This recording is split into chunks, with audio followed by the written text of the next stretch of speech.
الوصل مال الكائنات مال المرور.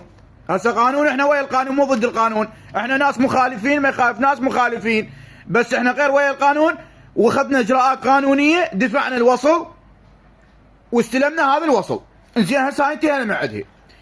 انزين عندي مخالفه ثانيه، يعني من كثر مراجعاتي ببغداد، انا من كثر مراجعاتي ببغداد ورجال جريح وراجع مستشفى الحسين بالكرادي، وهم قصيتوا لي وصل، ب 50,000، وهم رحت للنهضه ودفعت الوصل بنفس الساعه، يعني ما صار عليه 72 ساعه حتى يظل ب 50,000 25,000.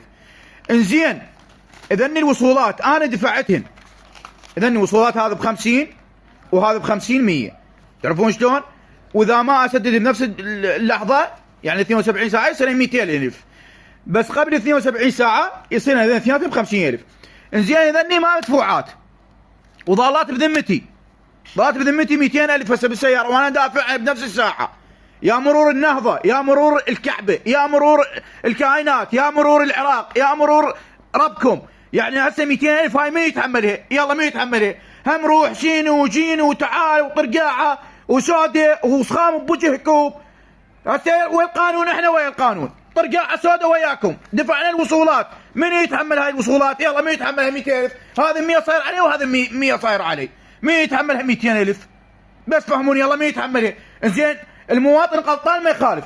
انزين دائره ايش قدها وش كبرها؟ يا وزاره الداخليه، يا وزاره المرور، يا وزاره ربكم.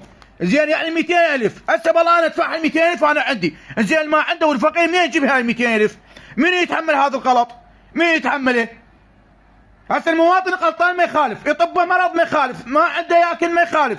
انزين احنا شنو ذنبنا؟ يلا المواطن شنو ذنبه؟ 200,000 هسه مين يدفعها؟